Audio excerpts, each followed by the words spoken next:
You're not our family. Go home now. On our way to a camping trip with my husband Joseph and his parents, we stopped at a rest area off the highway. As I got out of the RV, Joseph suddenly threw these shocking words at me. What? Excuse me? He seemed a completely different person from the considerate husband I knew. Seeing my surprised face, the three of them smirked and Joseph began to drive the RV away. This can't be happening. They wouldn't leave me here in the middle of nowhere. Panicking, I made a phone call only to receive a jaw-dropping response from my mother-in-law. You really thought you could come along with us? What a nerve you've got. Please don't say that and come back. I was looking forward to our trip. Well, the highway is a one-way street. You can't just turn around. Besides, you're not a part of our family. You're just my daughter-in-law. Know your place. Bye now. We're going to have fun without you. As I was staring dumbfounded at the abruptly ended call, the RV gradually became smaller and smaller until it disappeared from sight. The words that I wasn't a part of their family pierced my heart and ached intensely. This is terrible.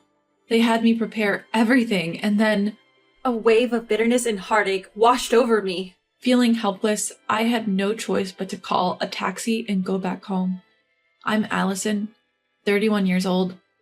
I got married 2 years ago to my husband Joseph, who is the same age as me. He bought a house for us when I hesitated to live with his parents. Although it's within a stone's throw from my in-laws' house, it's better than living with them. However, they are free-spirited people who would suddenly ask me to do a huge amount of shopping or even have me clean their kitchen, dirty with dishes and greasy from cooking oil. I cannot deny that it feels like harassment sometimes, but Joseph always tells me, "I'm sorry for the trouble my parents are causing you." So I keep telling myself it's time to endure. His parents are both very concerned about appearances. They treat me surprisingly well in front of others, so I'm careful not to say anything negative about them, lest I become the villain. However, I had been hoping for the day when I could understand my in-laws better, but being left behind by my husband was too much of a shock for me to recover from for a while. The discussion about going camping occurred a week ago when we visited his parents on our off day. When I was asked to clean the storage room, I found a lantern. Do you guys go camping? Huh? What are you talking about? I found a lantern in the storage room. Oh, that. We bought it in case of a power outage. We had completely forgotten about it. I see. My father loves camping, and I used to go with him often, so I wondered if you guys also liked camping. When I talked about my father being a camping enthusiast and owning an RV, my husband's eyes lit up with excitement. That's amazing. I've always wanted to try it. Then it's decided. Let's go on our first family camping trip next week for 1 night and 2 days. Allison, please rent out an RV. My father cherishes his RV and takes care of it whenever he has free time. I'm not sure if he would lend it to us. Now it's your job to convince him. You better beg him to lend it to us, got it? When I hesitated due to the sudden request, my husband pleaded with me. It's our first time camping and we don't know what we need, so it would be safer to borrow your dad's RV. Besides, I want to please my parents with a fun camping trip. Please, Allison. I had no choice but to agree when asked like that. I immediately went to my father's place and explained the situation. To my surprise, he gladly agreed. Really? Is it okay? Of course. I thought you would refuse because you always polish and take care of it in your spare time. If it's for you, Allison, I'm happy to lend it, and I'm touched by your desire to please Joseph's parents. So take this whole set of camping gear so you can enjoy your first camping trip. If you're a beginner, this and this would be good. My father selected easy-to-use equipment for beginners while explaining various things. I was more than happy to know how much my father cared about me, and my heart was warmed. It would be great if this camping trip could help me get closer with my in-laws. All right, I'll work hard to prepare. I reserved a campground where we could use power comfortably, and there was a hot spring nearby. When I told my husband and in-laws, they were delighted. We're so lucky to have you, Allison. I'm so excited. I can't wait. I'm glad you're happy. On the day of the trip, I got into the RV, driven by my husband, full of excitement. We got on the highway and headed for the campground. My heart was pounding with anticipation. After driving for a while, my mother-in-law started being demanding again. Joseph, I'm thirsty. Can we stop at the interchange on our way? Mom, I brought some drinks. You can pick any one from here. None of them really appeal to me. As my daughter-in-law, you should know my tastes. I'm sorry. As soon as I got out of the car at the interchange to buy my mother-in-law a Dr. Pepper as she had requested, my husband spoke shocking words to me in a cold tone, unlike his usual self. Allison, you're not a part of our family, so go home now. Excuse me, what? What suddenly got into you? He seemed like a complete different person. He wasn't the Joseph that I knew, the one who usually showed consideration for me. As I looked shocked and unable to understand what had just been said, the three of them laughed with a sneer and the RV started moving again, leaving me behind. They left me here? In the middle of nowhere? Is this some kind of joke? Panicked, I made a call only to receive a shocking response from my mother-in-law. You thought you could really come with us? What a brazen woman. You are not a part of our family. Be aware of that. Bye. We'll enjoy a good family time without you. I stood still, dumbfounded, staring at the abruptly disconnected call. How dare they? They had me prepare everything, and then they left me out? What was Joseph thinking? A surge of bitterness and sorrow overwhelmed me, but unable to deal with these emotions, I called a taxi and went home. The next day, my husband and in-laws came back from the camp and were excitedly talking about their fun experience. They didn't even bother to apologize for leaving me behind. As I started questioning them about the previous day's event, I received an astonishing response. We did it to discipline you as my wife. That's right, Allison. You never understand your place as our daughter-in-law. But there's no need to abandon me on the highway for that. We had to go this far because you wouldn't get it otherwise. We needed to properly discipline this failure of a wife before we start living together. Upon hearing the word living together from my mother-in-law, I was startled. I feared that discussions were happening behind my back without my knowledge. What do you mean by living together? I haven't heard anything about this. My parents' place is getting old and is at its limit. I've bought a house where we can invite Dad and Mom to live with us. From next year, we'll be living together, so I'm going to be stricter with you. Be prepared. I was stunned to hear this was my husband's true intention. Deciding such a major thing without consulting me at all, I couldn't believe it. My trembling anger was seemingly insignificant to the three of them. What's worse, after borrowing the RV, they didn't even bother to refill the gas or thank my father. Allison, why are you just standing around? Hurry up and return the RV to your dad. After cleaning the interior, wash the car, then return it to your father. We don't want to be seen as thoughtless. Looking at the car interior overlaid with trash, I was thoroughly disappointed in them. Not only ignoring me, but also disrespecting my father's kindness. Unforgivable. After cleaning and washing the RV and filling up the gas tank, I returned it. Upon arrival, my father greeted me with a full smile. How was it? Did you enjoy the trip? I wasn't considered as their family, so I didn't go. What? I told him about being abandoned at the highway interchange on the day of the trip and how my husband suddenly changed his attitude and decided on living with his parents without consulting me. Upon hearing this, my father's smiling face transformed into that of a furious demon. I lent it for you, Allison, and those people did such horrible things to discipline you? What a joke. We will not let this slide. I won't let them have their way, Allison. We're getting back at them. How? I have a secret plan. I also have a perfect place for camping. Listen carefully. You're amazing, Dad. It's sure to work.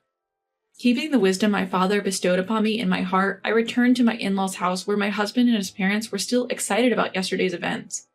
Now is the perfect chance to lure them. I smiled lightly, carefully keeping my emotions hidden, and spoke to the three of them in a gentle tone. There is an even more amazing place than where we went yesterday. The autumn leaves are incredibly beautiful right now. Why not do a full-scale camping trip? Instead of staying in an RV, why not pitch a tent and enjoy a barbecue while looking at the scenery? At night, you can see a sky full of stars. Really? Where?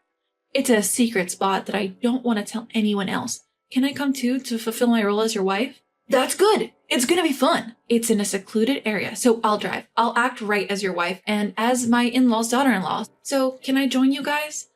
As expected, my husband and his parents were overjoyed and agreed for me to accompany them.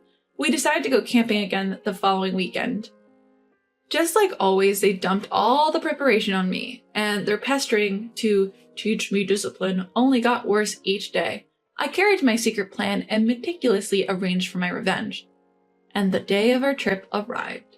I borrowed an RV from my father, drove to a remote campsite, and my husband and in-laws were thrilled. Wow, it's like a private site. They looked around restlessly, excited about the new environment. We'll go for a walk and enjoy the scenery. Allison, set up our tent. Understood. Enjoy your walk. Come on, let's go quickly. With those words, I saw off the joyous trio and began preparing for the camp. Then, about 30 minutes later, my husband called in a panic. We're lost. I can't find your dad's RV. I'm on my way home with it. What? What do you mean? Don't worry, I left the bare minimum for you to enjoy a real camp. This was the plan my father had devised.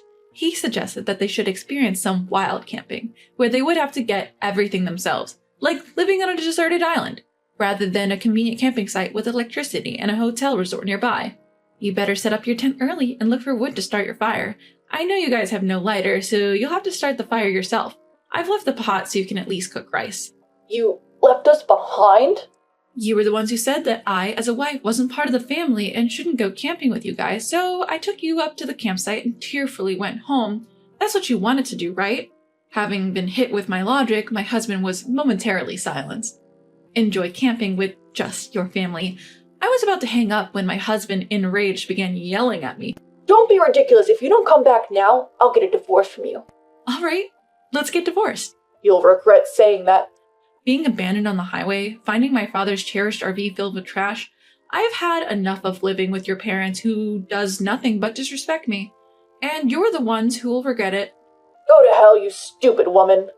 Utterly disgusted by my husband, who abruptly hung up, I started driving. I was actually nearby, but I lost all will to go pick them up. After a while, I received another call from my husband. His tone had completely changed, and I could hear his confusion and trembling voice over the phone. I can't set up the tent no matter what. It's starting to rain and my parents are getting angry at me. It's getting cold too. What should I do? It's cold. Regretting already? That was quick. Why don't you look up how to set up a tent on YouTube? Forget the tent. My father pulled it too hard and ripped it apart. Allison, you've had your fun. Now fix your attitude and come pick us up. I'm not coming. If you walk for about an hour, you'll reach a broad road. If you're not going to camp, then come down here with your stuff. What? Just because I'm asking you nicely doesn't mean you can get all high and mighty. Realizing this was my husband's true nature, my feelings for him had entirely cooled. All I could do was sigh. Screw this. I'm going to dump all this useless stuff. Just wait till we get home. Someone owns that place. It's a private property. If you dump anything here, you'll be sued for illegal dumping. You know, there's a sign there that clearly states no littering. I don't care. My husband, speaking with a strong tone, didn't seem to believe that I was serious about the divorce. I had to show him the reality. After our divorce, I'll be demanding compensation for the emotional distress from all the harassment you've done to me. What? Wait, the divorce is a joke, right? I'm serious. Our conversation from the time I was left behind on the highway is recorded on my dad's RV's dash cam, so you can't deny it. Not just that, I've also recorded the conversations when you were harassing me afterwards. Let's calm down. We don't have any savings because we've been paying our mortgage. If you leave, I won't have anyone to cook and clean for us, which will be a problem. You should think before you speak. I'm not your maid. If you don't agree to the divorce, I'll take it to court. It's going to become a big deal and everyone in the family will know. My husband, who's always conscious of others' judgment, got silent. I could hear his parents fussing around in the background, but it no longer mattered to me. After that, my husband attempted to say something with a preface of, but then the call abruptly cut off. Soon after, I started receiving multiple calls from my in-laws, but I ignored them completely. After a while, the calls stopped ringing, so their phones must have died out of battery. My father's revenge plan was a huge success. On my way home, I picked up the divorce papers, filled them out, and left them on the table before returning to my sweet childhood home where my kind father lived. For some reason, my husband and in-laws took 3 hours to descend the mountain that would normally take only 1 hour. They should have used Google Maps instead of bothering me with calls. How foolish. My husband, who was desperate to have me stay with him, came to my parents' house, his anger apparent. Allison, get out here now. I'll teach you a lesson. If you have something to say, talk to my father. He's pretty upset, so it might not end well for you. My huge and intimidating father stood in front of my husband at the entrance. He went off at my husband and shut him down. Moreover, they left their tent and camping gear in the mountains and were sued for illegal dumping by the owner of the mountain. The person who filed the lawsuit was my father, who had inherited the land from my grandfather. There were a lot of trespassing and dumping incidents happening regularly on the land, so security cameras were installed and it was clear who was responsible for the mess. I wonder what kind of punishment will be handed down. After finalizing our divorce, I demanded and received $1 million each from my husband and in-laws for the emotional distress they caused me. Unable to pay off their mortgage, my husband's house was foreclosed, and he now lives with his parents in their leaky house, living modestly as a family of 3. No use crying over spilled milk, as they say. I returned to the company I used to work at before getting married, and I'm regaining the lifestyle that suits me. Next month, I plan to go camping with my parents, and I'm sure that I will have a blast then.